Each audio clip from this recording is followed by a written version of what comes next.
Hier matin, Dieu me disait, je l'ai texté à un homme de Dieu, j'ai dit, Dieu m'a dit, dans les 10 prochaines années, l'un des plus grands ennemis de l'Église, ce sera l'intelligence artificielle. Autant c'est un outil, autant que c'est important, autant que les plus faibles vont se refroidir.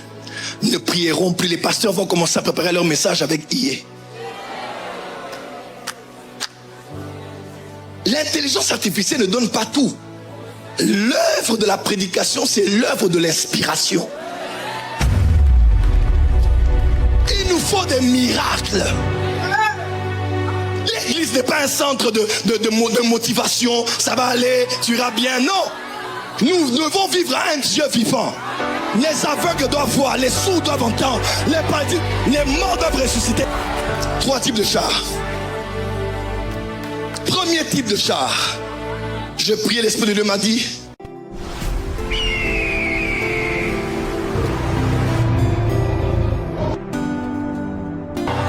tiens ton voisin, dis voisin, que la révolution commence.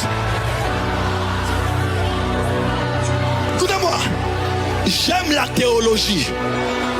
J'aime les beaux messages, les bons sermons préparés. Bien-aimé Jésus, Seigneur, il va nous faire du bien en ce jour du dimanche matin.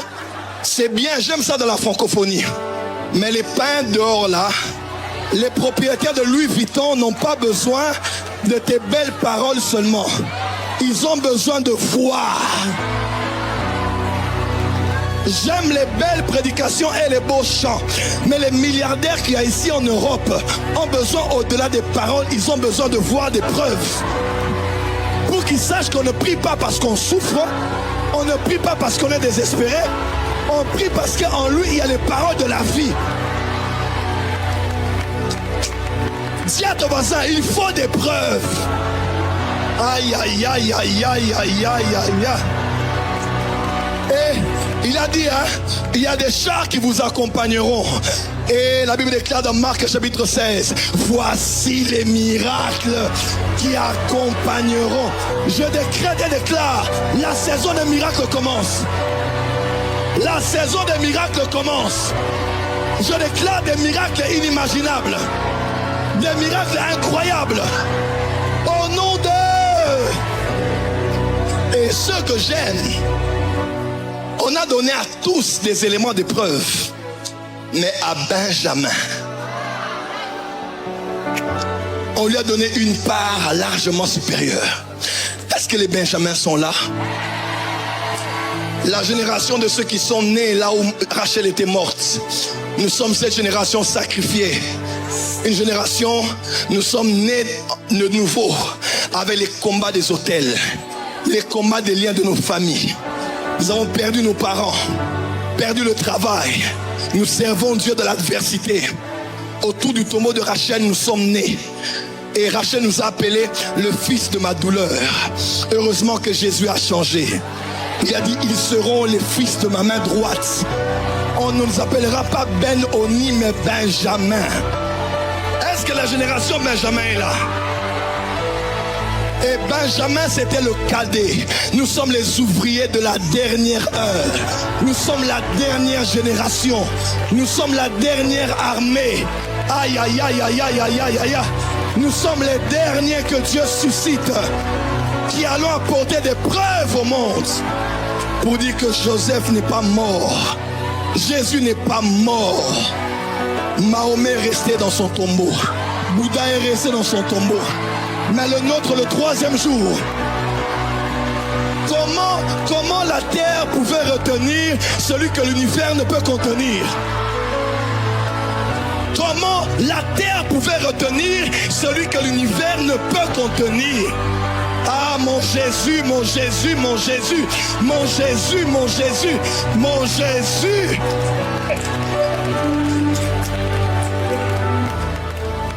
Trois types de chars vont accompagner cette génération. Maintenant, je prophétise. 3 types de chars. Premier type de char. Je priais, l'Esprit de Dieu m'a dit, premier type de char, ceux qui vont nous accompagner, ça s'appelle les chars de la sagesse. Frère, il y a une sagesse avec laquelle nous allons opérer dans ces derniers jours. Une nation, écoutez-moi, chaque fois qu'Israël a régné hors de ses frontières, à l'exemple de Joseph ou de Daniel, c'est à cause d'un élément, la sagesse. Où allons-nous trouver un homme qui a une telle sagesse?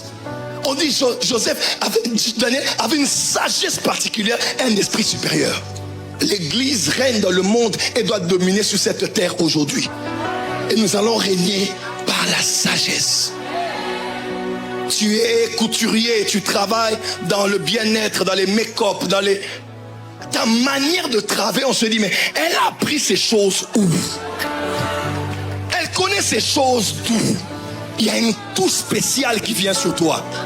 J'en parlerai une autre fois sur la sagesse. Dieu veut libérer une sagesse sur Benjamin, afin que même les plus érudits des professeurs de Sorbonne se disent: qui est ton mentor? Qui est ton père? Où as-tu étudié? Une sagesse qui fera en sorte que tous les hommes, les intellectuels de la France ne pourront pas te résister. J'ai beaucoup à dire sur ce domaine, mais je dois aller vite avec le temps. Deuxième type de chars qui doivent nous accompagner. Ce sont les chars des miracles. Oui. Dis à ton voisin, aujourd'hui, il faut des miracles. Hier matin, Dieu me disait, je l'ai texté à un homme, j'ai dit, Dieu m'a dit, dans les 10 prochaines années, l'un des plus grands ennemis de l'Église, ce sera l'intelligence artificielle. Autant c'est un outil, autant que c'est important, autant que les plus faibles vont se refroidir. Ne prieront plus, les pasteurs vont commencer à préparer leur message avec IA. L'intelligence artificielle ne donne pas tout. L'œuvre de la prédication, c'est l'œuvre de l'inspiration. Ce sont les derniers arrivages que Dieu te donne des cieux pour que tu donnes à son peuple la parole convenable au temps convenable. Prenez-moi au mot, je suis prophète. C'est un outil, mais ça va être un danger pour l'Église. À chaque fois que l'homme a voulu être au niveau de Dieu, comme dans Genèse chapitre 11, Dieu a dit, ok, ils veulent arriver à mon niveau, d'accord. Et fils, Saint-Esprit, descendons. L'homme, est-ce que vous savez qu'aujourd'hui une femme peut être enceinte par l'aide de la science? Un aveugle peut voir à l'aide de la science. Donc il y a des miracles qu'on appellera miracles à l'église, mais qui sont peu des miracles pour les scientifiques. Tu fais, ils font. Tu dis, ils te présentent Doliprane. Tu dis, ils te présentent aussi comment ils ont fait les opérations. Si Dieu doit faire les choses que les hommes doivent faire, il n'est pas Dieu. C'est pas mon Dieu. En tout cas, c'est pas le mien. Le mien là, c'est un Dieu qui doit descendre vers les hommes et mettre la démarcation entre l'homme et lui. Il nous faut des miracles. L'église n'est pas un centre de motivation. Ça va aller, tu iras bien. Non. Nous devons vivre à un Dieu vivant.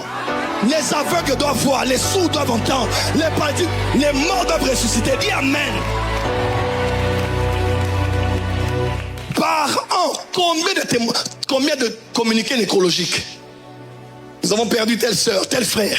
Et quel est le jour où on a fait un témoignage de quelqu'un qui est ressuscité? Je refuse ce christianisme de beaucoup de parler. Le témoignage de mes paroles et ma prédication ne reposaient pas sur des discours persuasifs de la sagesse humaine, mais sur une démonstration. Dis avec moi, power. Le Seigneur me dit, il libère une onction ce soir sur une nouvelle génération qui va produire des preuves qui n'est pas au tombeau, afin que les hommes respectent Dieu, que les hommes craignent à nouveau notre Dieu, qui respectent les pasteurs, qui respectent les hommes de Dieu. Des miracles de jugement.